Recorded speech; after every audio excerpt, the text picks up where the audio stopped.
황나라는 떨리는 손으로 YL그룹 사무실 문을 열었습니다. 평소와 달리 화려한 메이크업도 없었고 늘 자신만만했던 표정 대신 깊은 후회와 죄책감이 서린 얼굴이었어요. 그녀의 눈가에는 밤새 울었던 흔적이 고스란히 남아 있었습니다. 도윤 씨. 나라의 목소리는 평소 당당했던 모습과는 정반대로 작고 떨렸어요. 김도윤은 서류를 정리하던 손을 멈추고 나라를 바라봤습니다. 그의 눈빛에는 차가운 경계심이 서려 있었죠. 황기찬 가족에게서 받은 상처가 워낙 깊었거든요. 정말 몰랐어요. 나라가 떨리는 목소리로 말을 이어갔습니다. 내가 저지른 짓 때문에 도윤 씨가 피해를 보고 있는지 정말 몰랐어요. 그녀의 눈에서 눈물이 주르륵 흘러내렸습니다. 그동안 자신이 얼마나 이기적이었는지, 다른 사람의 고통에 얼마나 무관심했는지 깨달은 순간이었거든요. 도윤은 그런 나라를 바라보며 잠시 망설였습니다. 하지만 이내 자신의 책상 서랍에서 작은 상자를 꺼내 나라에게 툭 건네며 차가운 목소리로 말했어요.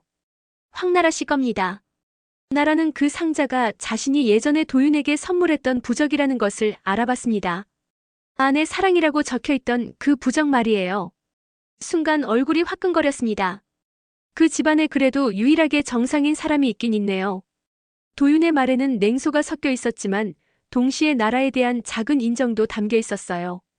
나라는 상자를 받아들며 고개를 푹 숙였습니다. 죄송해요.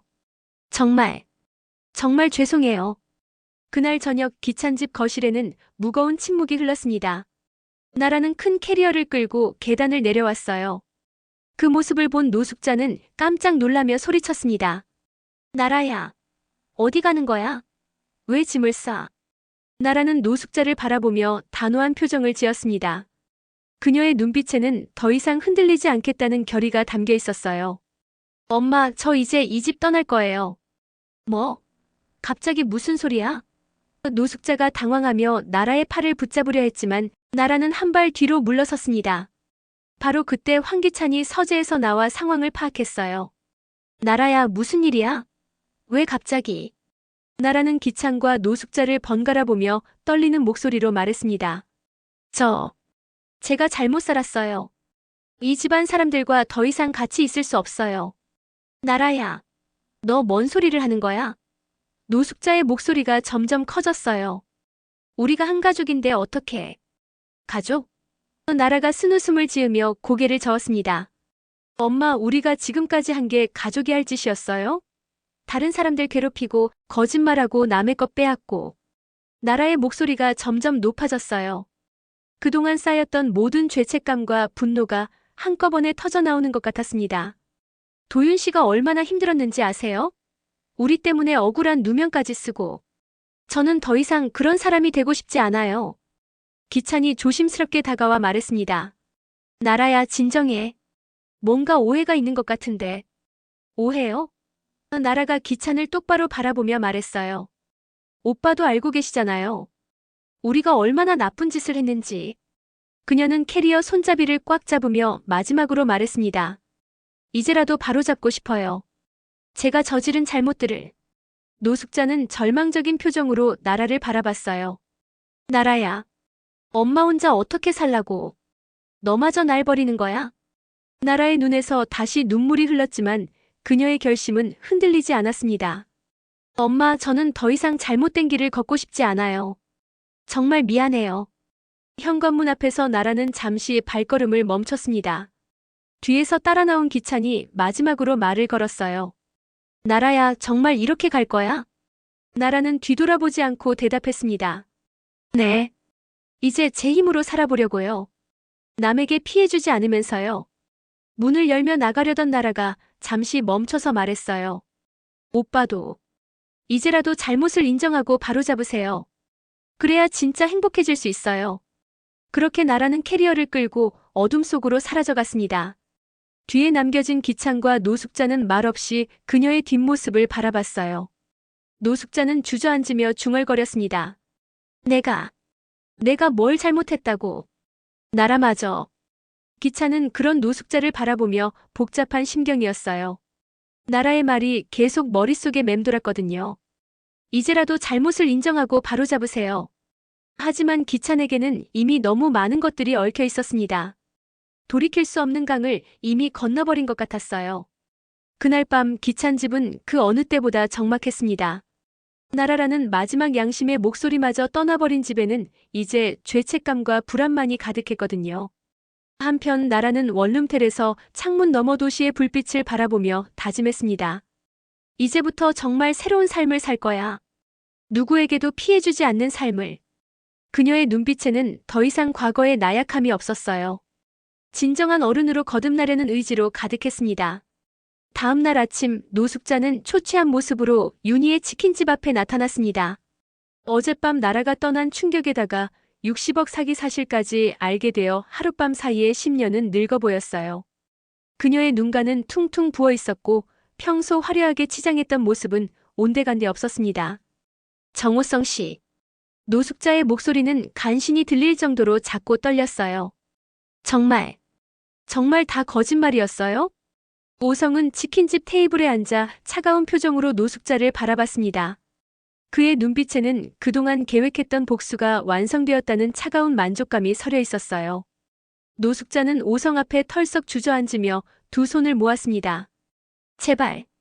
제발 말해줘요. 60억만이라도. 그 돈만이라도 돌려받을 방법이 없나요? 돌려받을 방법이요? 오성이 냉소적인 웃음을 지었습니다. 노숙자 씨, 아직도 상황 파악이 안 되시나 봐요. 윤희가 주방에서 나와 의자에 앉으며 차가운 목소리로 말했어요. 어떻게 다 거짓불렁일 수가 있어? 나쁜 놈. 전화의 나쁜 놈. 노숙자의 목소리가 절규에 가까웠습니다. 그녀는 오성을 바라보며 마지막 희망을 걸고 물었어요. 그럼 적어도. 노숙자의 목소리가 더욱 떨렸습니다. 말해봐. 말해보라고. 날 사랑하긴 했니? 조금이라도. 진심이었던 순간이 있었니? 오성은 잠시 노숙자를 바라보더니 천천히 입을 열었습니다. 그의 목소리는 얼음처럼 차가웠어요. 하나도 안 죄송하게도 전 노숙자 씨한테 마음 준 적 단 한순간도 없습니다. 그 말에 노숙자의 얼굴이 하얗게 질렸습니다. 마치 가슴에 비수가 꽂힌 것 같은 표정이었어요. 사랑? 오성이 비웃듯 고개를 저었습니다. 당신을 보면서 제가 생각한 건 오직 하나였어요. 우리 아버지를 죽인 살인자에게 어떻게 복수할까, 그것뿐이었습니다. 윤희가 노숙자를 똑바로 바라보며 말했어요. 당신이 우리 아버지를 죽였잖아요. 화재 방조에 보험금 사기에 야반도주까지. 아니야. 그건. 노숙자가 손사래를 치며 부인하려 했지만 오성이 차가운 목소리로 끊어버렸습니다. 증거는 다 있어요. 당신이 어젯밤에 자백한 내용까지 전부 녹음되어 있고요. 오성은 휴대폰을 꺼내 녹음 파일을 재생했습니다. 노숙자가 어젯밤에 울면서 털어놓았던 모든 진실이 고스란히 담겨 있었어요. 그래. 보험금 내가 가로챘다. 돈 생긴다는데 눈이 확 돌더라. 녹음 속에서 흘러나오는 자신의 목소리를 들은 노숙자는 절망에 빠졌습니다. 오성이 일어서서 노숙자를 내려다보며 말했습니다. 당신이 그날 우리 집에서 도둑질하다가 화로를 넘어뜨렸죠. 그리고 불이 나는 걸 보고도 신고하지 않고 도망쳤어요. 제발. 그건. 노숙자가 떨리는 목소리로 변명하려 했어요. 우리 아버지는 그 화재로 돌아가셨어요. 윤희의 목소리에 깊은 슬픔이 배어 있었습니다. 당신이 제때 신고만 했어도 살 수 있었을 거예요. 오성이 계속해서 말했습니다. 그런데 당신은 우리 아버지 명의로 된 보험금까지 가로챘어요. 화재 보험금에 생명보험금까지. 총 얼마였죠? 3억? 그 돈으로 황기찬을 법대에 보내고 황기만 사업 미천을 만들어주고 황나라 성형수술비까지 됐잖아요. 윤희가 분노로 떨리는 목소리로 말했어요. 노숙자는 더 이상 변명할 말이 없었습니다. 모든 진실이 드러난 상황에서 그녀가 할 수 있는 건 고개를 푹 숙이는 것뿐이었어요. 오성이 노숙자 앞에 쪼그리고 앉아 차가운 눈빛으로 말했습니다. 당신이 우리 아버지의 목숨값으로 30년 동안 호화롭게 살았다면 이제 그 대가를 치를 시간이에요. 60억은 시작일 뿐이에요. 당신이 우리에게서 빼앗은 것들을 생각하면 그것도 부족하죠. 윤희가 노숙자에게 한 장의 서류를 내밀었습니다. 이건 당신이 저지른 화재 방조와 보험금 사기에 대한 고발장이에요. 이미 경찰서에 제출했어요. 노숙자의 눈이 커졌습니다. 경찰서에 고발장을? 그래요. 당신의 모든 범죄가 세상에 알려질 거예요. 오성의 목소리는 단호했어요. 30년 전 진실이 밝혀지는 거죠. 노숙자는 그 자리에서 주저앉으며 머리를 감쌌습니다. 아니야. 이럴 수가. 내가 뭘 위해 살았나? 그녀의 목소리는 자괴감으로 가득했어요. 지난 30년간 자신이 쌓아온 모든 것들이 모래성처럼 무너져 내리는 것을 느꼈거든요. 황기찬도, 황기만도, 황나라도 모두 내가 피와 땀으로 키운 건데. 노숙자가 중얼거렸습니다. 피와 땀. 윤희가 분노로 소리쳤어요. 우리 아버지의 피로 키운 거죠. 오성이 마지막으로 말했습니다. 이제야 정의가 실현되는 거예요. 30년이나 늦었지만요. 노숙자는 완전히 무너져 바닥에 엎드렸습니다. 모든 희망이 사라진 그녀에게는 이제 법의 심판만이 남아 있었어요. 윤희야, 오성아. 노숙자가 마지막으로 애원했습니다. 제발 용서해줘. 하지만 윤희와 오성은 냉정한 표정으로 고개를 저었습니다. 30년간 기다려온 정의 앞에서 더 이상의 용서는 없었거든요. 그날 오후 경찰이 치킨집으로 노숙자를 체포하러 왔습니다. 수갑이 채워지는 순간까지도 노숙자는 믿을 수 없다는 표정이었어요. 이제 정말 끝났네요. 오성이 윤희에게 말했습니다. 네. 아버지께서도 이제 편히 쉬실 수 있을 거예요. 윤희의 눈에서 30년 만에 처음으로 평온한 눈물이 흘렀습니다. 깊은 밤 제이는 서재에서 수많은 서류들을 뒤지고 있었습니다. 도희가 남긴 단서를 찾기 위해서였어요. 분명히 어딘가에 있을 거야. 도희가 목숨 걸고 지키려 했던 그 증거가. 제인의 눈에 한 폴더가 들어왔습니다. H&KPR OJECTFINAL이라고 적힌 폴더였어요. 클릭하자 놀라운 것이 나타났습니다. 똑같은 프로젝트명으로 된 두 개의 계약서가 있었거든요. 이게 뭐지? 이중계약서. 첫 번째 계약서는 평범했습니다. 총 공사비 500억 원이라고 적혀 있었어요. 하지만 두 번째 계약서는 충격적이었습니다. 뭐야, 이게 대체 뭐야? 총 공사비가 800억 원으로 300억이나 부풀려져 있었어요. 그리고 더 충격적인 건 맨 아래 특별조항이었습니다. 본 계약의 기밀 유지를 위해 내부 직원 중 누설 시 즉시 제거 조치. 김도의 대리 마이너스 처리 완료. 처리 완료? 도희를 죽였다는 뜻이야? 제이는 떨리는 손으로 도윤에게 전화를 걸었습니다. 도윤 씨, 죄송해요. 새벽에 전화드려서. 그런데 정말 중요한 걸 찾았어요. 무슨 일이에요? H&K 컴퍼니 이중 계약서를 찾았어요. 도희가 목숨 걸고 지키려 했던 바로 그 증거요. 정말이요? 지금 갑니다. 10분 후 도윤이 달려왔습니다. 계약서를 본 도윤의 얼굴이 창백해졌어요. 이게 정말 누나가 발견한 거군요. 제인이 화면을 가리키며 말했습니다. 봐요. 총 공사비가 300억이나 부풀려져 있어요. 그리고 이 부분. 김도의 대리 처리 완료. 누나를 죽였다는 뜻이에요. 도윤의 주먹이 꽉 쥐어졌습니다. 이 개자식들이 누나를 정말. 제인이 또 다른 폴더를 발견했습니다. 그 안에는 황기찬과 H&K 컴퍼니 대표의 녹음 파일이 있었어요. 제인이 그중 하나를 재생했습니다. 황기찬 김도희 그년이 계속 캐고 있어. 처리해야겠어. H&K 대표 어떻게 처리할 건데? 황기찬 사고로 위장해서. 깔끔하게. 도윤은 분노로 온몸이 떨렸습니다. 정말로 누나를 죽인 거야. 제인이 모든 파일을 정리하며 말했어요. 이제 정말 모든 퍼즐이 맞춰졌어요. 황기찬이 H&K 컴퍼니와 이중 계약을 맺어 300억을 빼돌렸고 이를 발견한 도희를 살해한 거예요. 그리고 이 모든 돈을 개인 계좌로 빼돌려서 스위스 비자금을 만든 거군요. 제인의 눈에 차가운 결의가 서렸습니다. 이제 황기찬도 끝이에요. 이 증거들로 완벽하게 끝장낼 수 있어요. 제인과 도윤은 모든 증거들을 USB에 복사했습니다. 제인 씨, 정말 수고 많으셨어요. 누나도 이제 편히 쉴 수 있을 것 같아요. 제인이 창밖을 바라보며 말했어요. 아빠, 은호야, 이제 정말 끝났어. 모든 진실이 밝혀질 거야. 새벽 하늘이 밝아오고 있었습니다. 도윤 씨, 오늘 오후에 검찰에 이 증거들을 제출해요. 네. 드디어 정의가 승리하는 날이 왔네요. 하지만 두 사람은 아직 몰랐습니다. 황기찬이 이미 모든 상황을 눈치채고 있다는 것을요. 세리는 밤새 잠을 이루지 못했습니다. 이태호가 며칠째 연락이 없었거든요. 그녀는 거실을 서성이며 계속 휴대폰을 확인했어요. 태호 씨, 왜 연락이 없지? 세리가 이태호에게 전화를 걸어봤지만 계속 꺼져 있었습니다. 설마 지호 때문에 화가 난 건 아니겠지? 그때 지호가 유치원에서 돌아왔습니다. 엄마, 태호 아저씨는 어디 갔어요? 어제도 못 봤는데. 세리는 당황하며 대답했어요. 태호 아저씨는 잠깐 일이 있어서 나가신 거야. 하지만 세리 자신도 확신이 없었습니다. 그때 제인이 집으로 들어왔습니다. 세리는 재빨리 제인에게 다가갔어요. 제인아, 태호 씨도 안 보이네. 어디 갔니? 제인은 여유로운 표정으로 대답했습니다. 궁금하면 직접 전화해서 물어봐.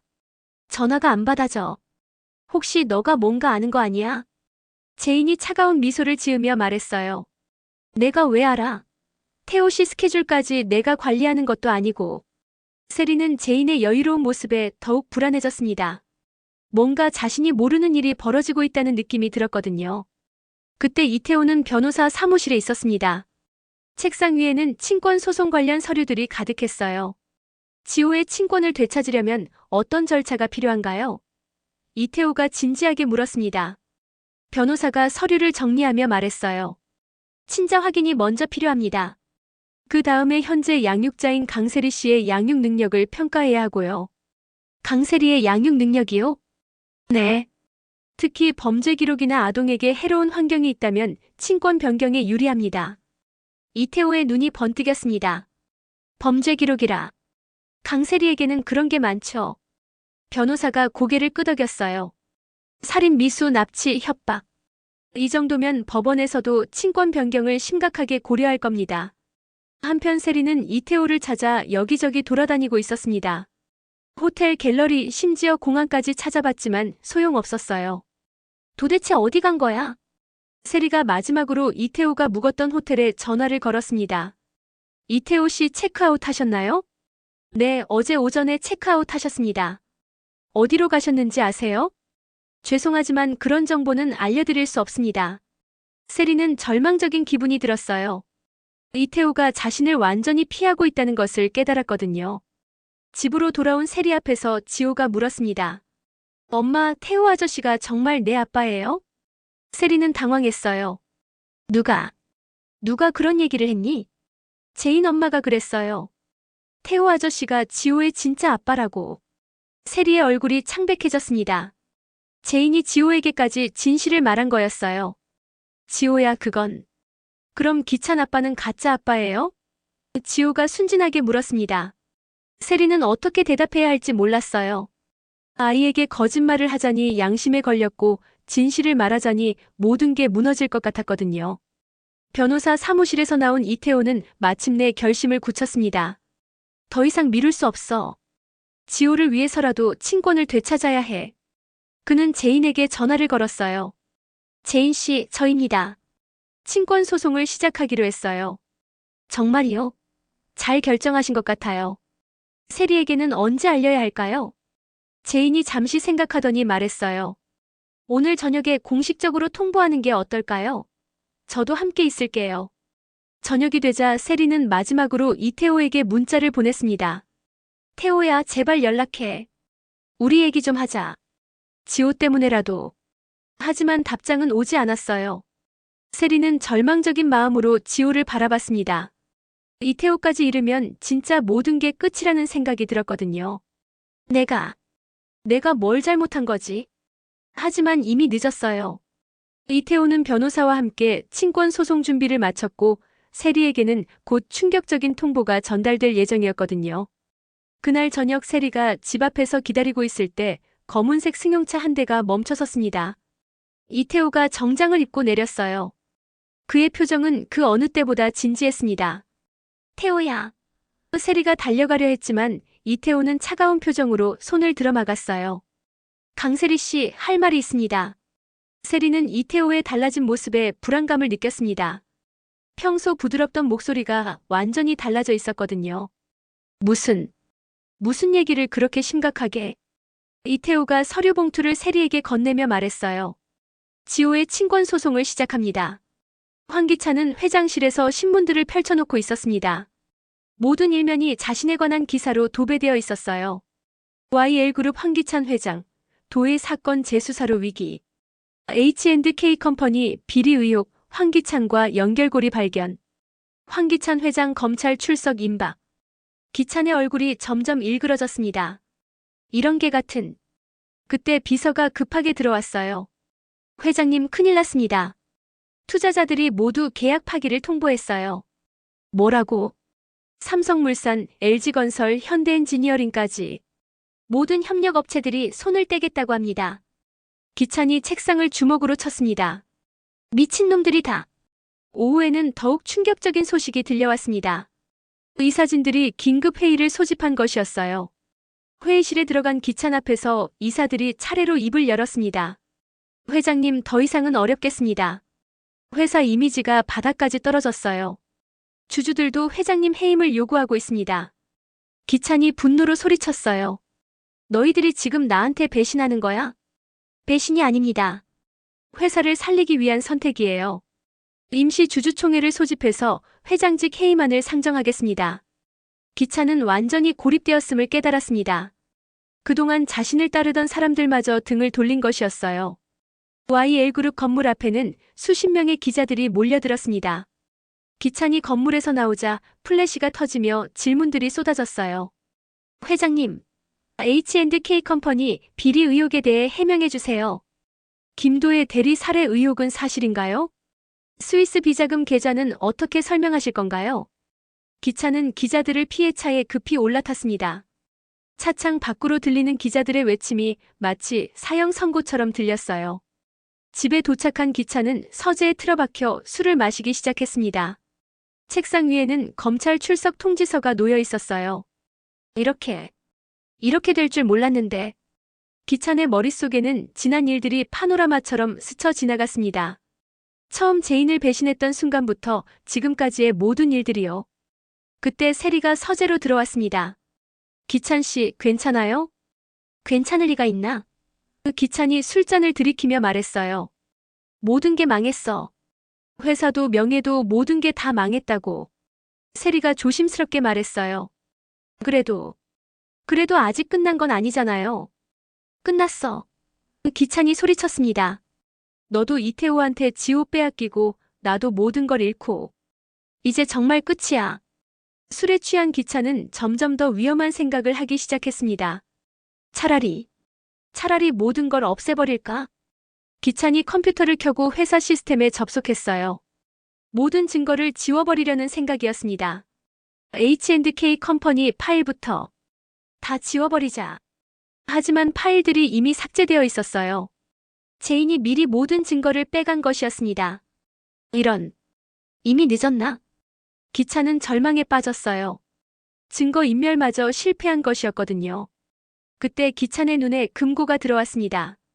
그 안에는 아직 아무도 모르는 마지막 비밀이 숨겨져 있었어요. 아직 끝나지 않았어. 기찬이 금고를 열자 한 권의 수첩이 나왔습니다. 규철이 남긴 또 다른 비밀 수첩이었어요. 이걸로 모든 걸 뒤집어 버릴 수 있을 거야. 수첩 안에는 제인도 모르는 충격적인 내용들이 적혀 있었습니다. 강가문에 숨겨진 비밀들이요. 기찬의 눈에 마지막 희망의 불빛이 타올랐어요. 강제인, 내가 나를 무너뜨리려고? 그럼 나도 너를 완전히 무너뜨려주마. 기찬이 세리를 불러 말했습니다. 세리야, 우리에게 마지막 기회가 생겼어. 무슨 소리예요? 기찬이 수첩을 흔들며 말했어요. 이걸로 제인을 완전히 끝장낼 수 있어. 그러면 지호도 되찾을 수 있고. 세리의 눈이 번뜩였습니다. 정말이요? 그게 뭔데요? 내일 모든 걸 공개할 거야. 제인이 모르는 진짜 비밀을 말이야. 하지만 기찬은 아직 몰랐습니다. 제인이 이미 모든 것을 준비하고 있다는 것을요. 그 시각 제인은 기찬의 집 맞은편에서 망원경으로 모든 상황을 지켜보고 있었습니다. 기찬이 뭔가 준비하고 있네. 하지만 이미 늦었어. 제인의 손에는 내일 검찰에 제출할 모든 증거들이 들어있는 USB가 있었어요. 마지막 발악이겠지. 하지만 더 이상 아무것도 바꿀 수 없을 거야. 제인의 눈빛에는 승리에 대한 확신이 차 있었습니다. 하지만 기찬의 마지막 카드가 과연 무엇일지는 아무도 예상할 수 없었어요. 다음 날 아침 제인은 일찍 일어나 모든 증거들을 다시 한번 점검했습니다. 책상 위에는 H&K 컴퍼니 이중 계약서, 녹음 파일, 도의의 조사 자료들이 깔끔하게 정리되어 있었어요. 드디어 이날이 왔구나. 제인의 얼굴에는 지난 몇 년간의 고통과 복수심 대신 평온한 미소가 떠올랐습니다. 그때 도윤이 도착했어요. 제인 씨, 준비 다 되셨나요? 네. 완벽하게요. 제인이 USB를 들어보이며 말했습니다. 이 안에 황기찬의 모든 범죄가 담겨 있어요. 도윤의 눈시울이 붉어졌어요. 누나도 이제 편히 쉴 수 있겠네요. 오전 10시 제인의 집 거실에 모든 가족들이 모였습니다. 승우, 미란, 윤희, 오성까지 모두 제인을 중심으로 둘러앉았어요. 모두들 고생 많으셨어요. 제인이 감사의 마음을 담아 말했습니다. 승우가 먼저 입을 열었어요. 누나 정말 대단해. 이 모든 걸 혼자서 계획하고 실행하다니. 미란도 고개를 끄덕였습니다. 제인아, 고모가 미안했어. 그동안 너를 제대로 믿어주지 못해서. 이제 다 끝났어요. 제인이 따뜻하게 미소 지으며 말했어요. 우리는 이제 진짜 가족이에요. 윤희가 감격스러운 목소리로 말했습니다. 우리 도희도 하늘에서 기뻐하고 있을 거예요. 제인은 아버지 규철의 사진 앞에 무릎을 꿇고 앉았습니다. 그 옆에는 은호의 작은 사진도 나란히 놓여 있었어요. 아빠, 은호야. 이제 정말 끝났어. 아빠를 죽이고 은호를 죽인 그 나쁜 사람들한테 벌을 줄 거야. 제인의 눈에서 뜨거운 눈물이 흘러내렸습니다. 하지만 이번에는 슬픔의 눈물이 아니라 해방감의 눈물이었어요. 아빠가 남겨주신 유산도 다시 찾았고 은호의 진짜 죽음 원인도 밝혀냈어요. 이제 정말 편히 쉬세요. 오후 2시 제인과 도윤은 검찰청으로 향했습니다. 차 안에서 제인이 마지막으로 USB를 확인했어요. 이 작은 USB 하나가 황기찬의 인생을 끝장낼 거예요. 제인 씨, 정말 수고 많으셨어요. 도윤이 진심으로 말했습니다. 아니에요.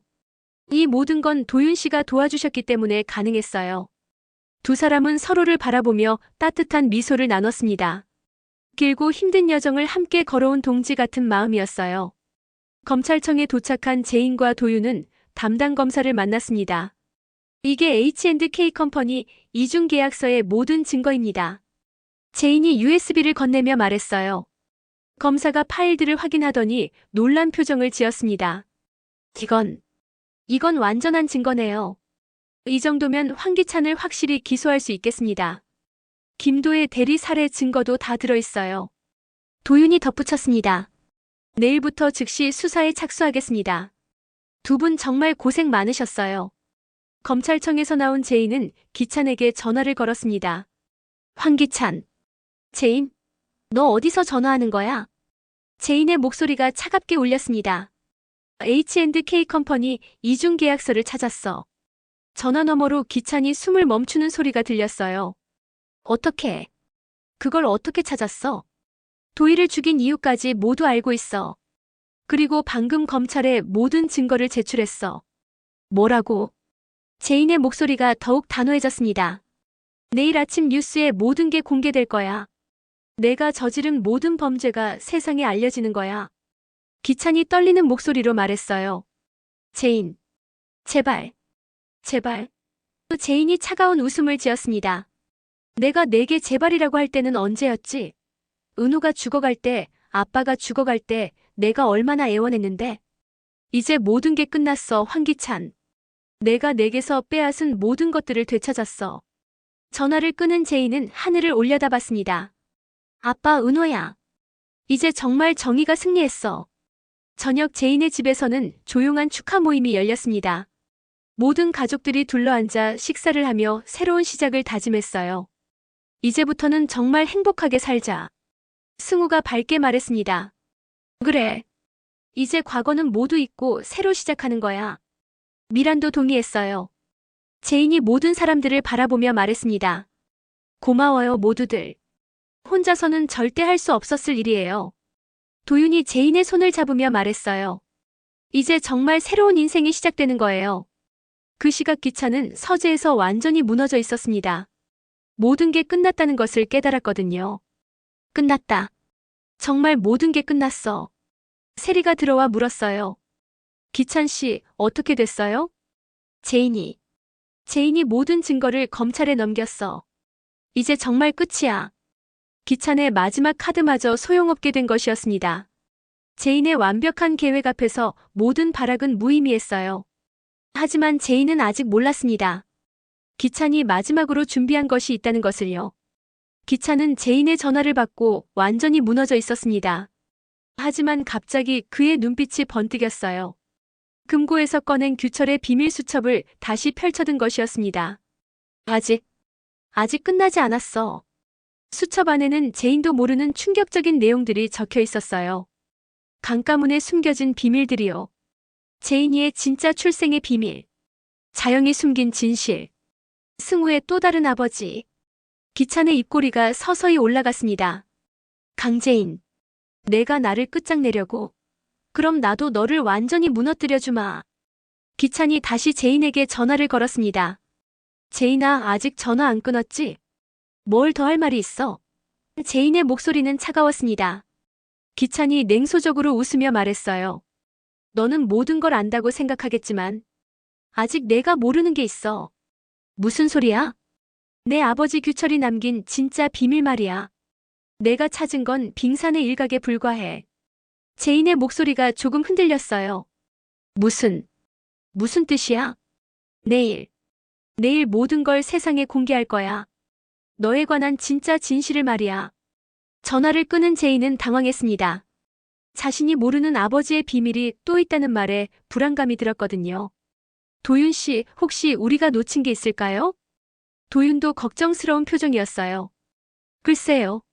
하지만 이미 모든 증거를 검찰에 넘겼잖아요. 그래도 기찬이 자신만만한 걸 보니 뭔가 있는 것 같아요. 제인은 다시 아버지의 유품들을 뒤지기 시작했습니다. 혹시 놓친 단서가 있을지도 모르니까요.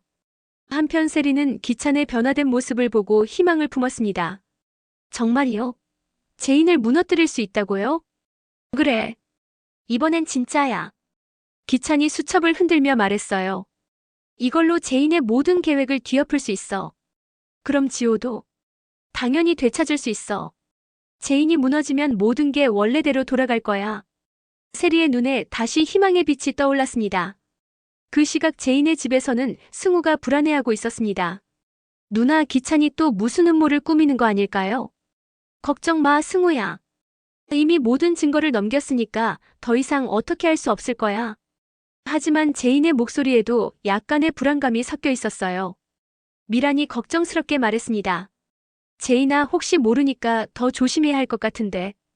기찬은 세리와 함께 내일의 계획을 세우고 있었습니다. 내일 오전 10시에 기자회견을 열 거야. 기자회견이요? 그래. 제인이 검찰에 증거를 넘기기 전에 내가 먼저 세상의 진실을 공개하는 거야. 기찬의 눈에는 마지막 승부수를 던지려는 결의가 서려 있었어요. 강제인의 진짜 정체와 강가문에 숨겨진 비밀들을 모두 폭로할 거야. 제인도 가만히 있지 않았습니다. 기찬이 뭔가 준비하고 있다는 것을 알고 대응책을 마련했어요. 도윤 씨, 내일 우리도 준비해야겠어요. 어떤 준비 말이에요? 기찬이 무슨 말을 하든 즉시 반박할 수 있도록 모든 증거를 다시 정리해요. 제인의 눈빛에는 여전히 승리에 대한 확신이 있었습니다. 그날 밤 기찬과 제인은 각자의 집에서 내일을 준비했습니다. 기찬은 규철의 비밀 수첩을 보며 중얼거렸어요. 내일이면 모든 게 뒤바뀔 거야.